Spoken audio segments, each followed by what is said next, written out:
Hello everybody. How are we all doing today? Today I'm going to be reading the first chapter of Pride and Prejudice.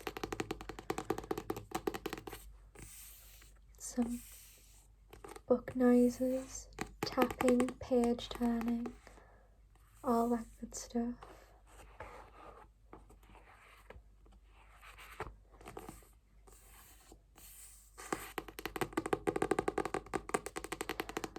I won't be talking much other than the reading in this video, just to make sure it's all the good stuff from this book.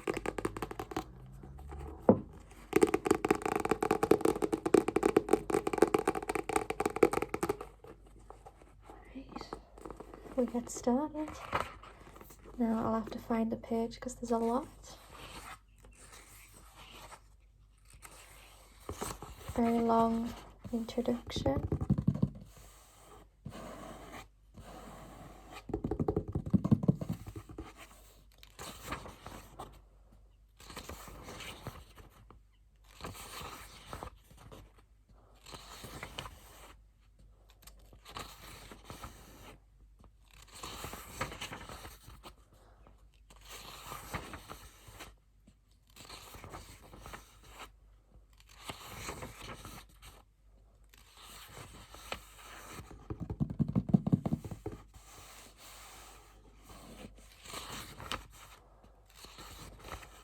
Down at the chronology finally. It's Pride and Prejudice. I don't know if you can see that. Just on my phone, so don't exactly have the high-tech equipment. Volume 1, there we go. I don't know if you can actually see the words. It's a very small book, but either way, let's figure out how to do this. Right. It is a truth universally acknowledged that a single man in possession of a good fortune must be in want of a wife. However little known the feelings or views of such a man may be on his first entering a neighbourhood, the truth is so well fixed in the minds of the surrounding families that he is considered the rightful property of some one or the other of their daughters. "My dear Mr. Bennet," said his lady to him one day, "have you heard that Netherfield Park is let at last?" Mr. Bennet replied that he had not. "But it is," returned she, "for Mrs. Long has just been there, and she told me all about it." Mr. Bennet made no answer. "Do you not want to know who has taken it?" cried his wife impatiently. "You want to tell me, and I have no objection to hearing it." That was invitation enough. "Why, my dear, you must know Miss Long says that Netherfield is taken by a young man of a large fortune from the north of England, that he came down on Monday in a chaise and four to see the place, and was much delighted with it, that he agreed with Mrs. Morris immediately that he is to take possession before Michaelmas, and that some of his servants are to be in the house by the end of the week." "What is his name?" "Bingley." "Is he married or single?"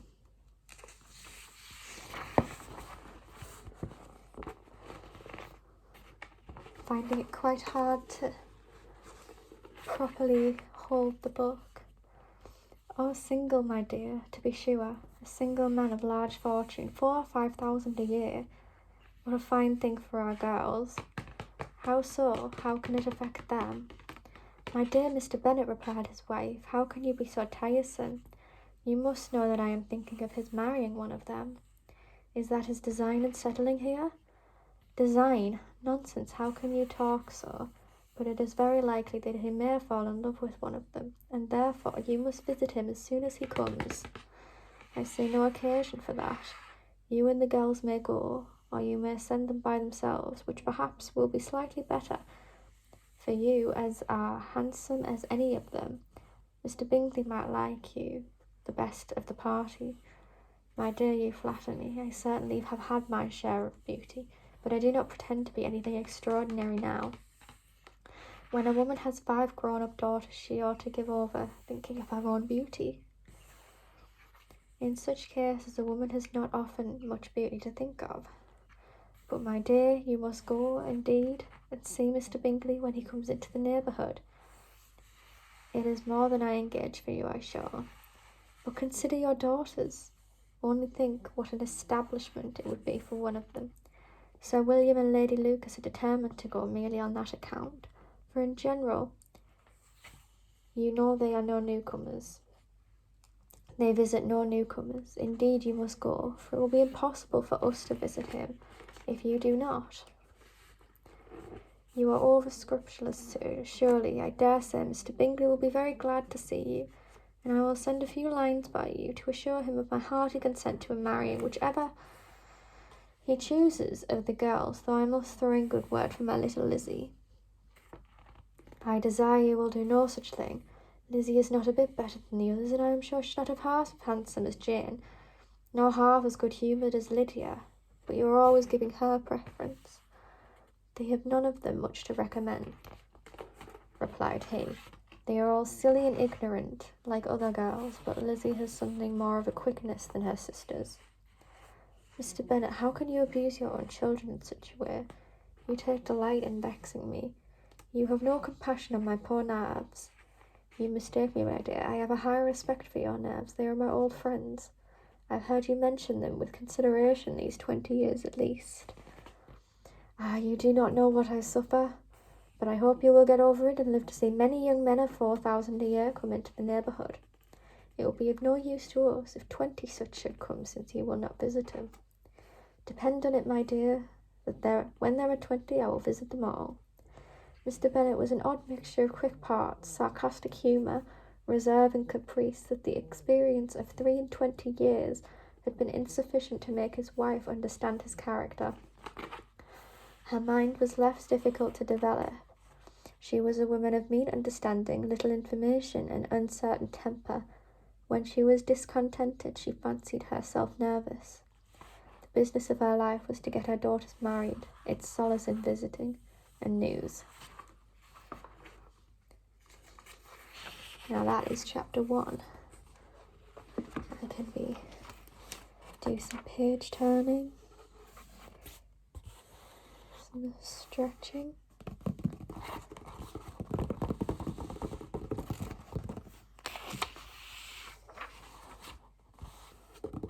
I think that's what I love about Pride and Prejudice as well.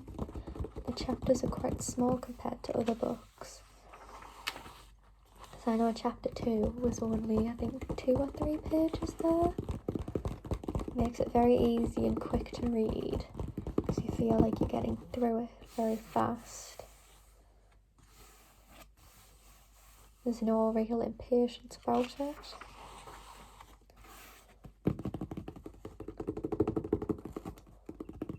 I might do chapter 2 and onwards later on, but I think I'll stick to one chapter for one video, just to make sure I don't get too long. I don't want to get copyrighted.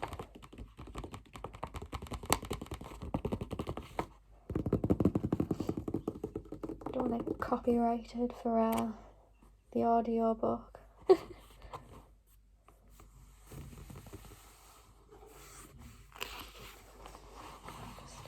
Casually neighbour watching. I can see one of my neighbours looking at me weird, but all in good time.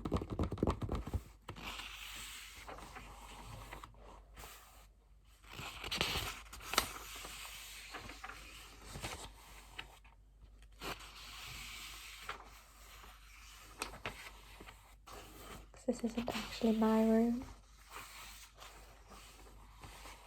This is the spare bedroom in the back, so no one goes in here.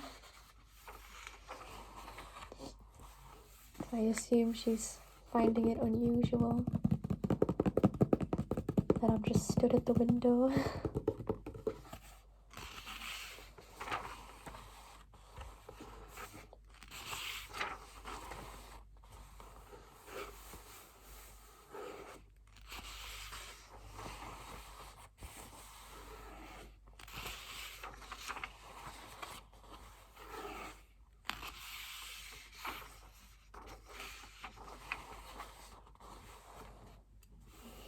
managed to make it to chapter 9, just in page turning.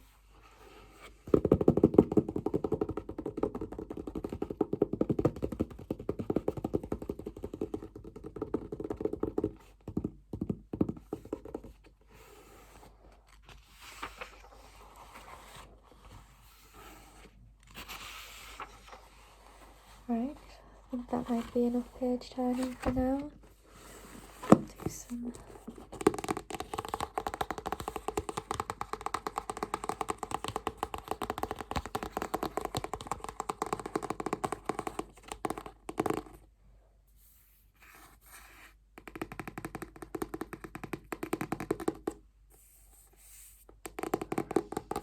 It's funny, I borrowed this book from the library for like a year, and obviously with COVID I couldn't return it, but like I got so used to it sitting on my bookshelf that I wanted to keep it.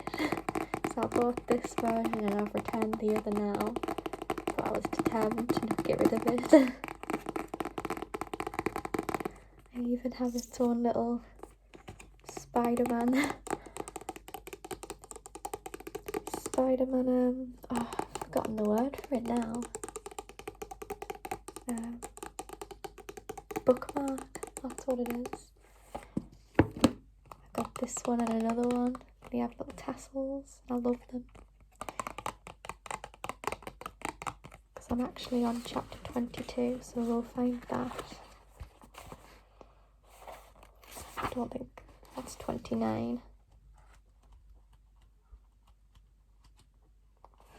There we go, that's chapter 22. Let's put the bookmark back in, because you can put it in quite deep, and this still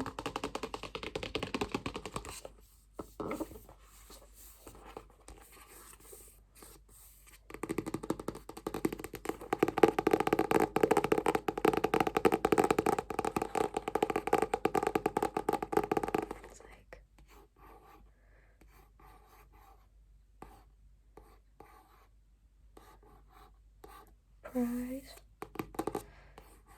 and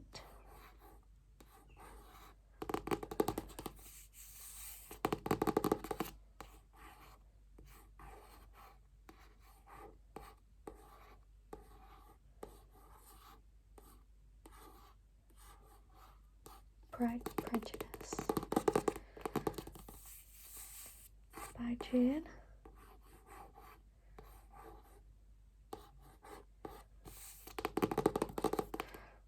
Austen. I think the only time I'll ever read Jane Austen is when I'm not being forced to. School's ruined all the classics for me, I think, but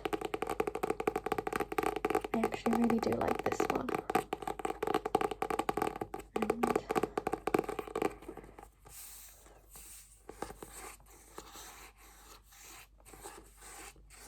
I think that might be enough.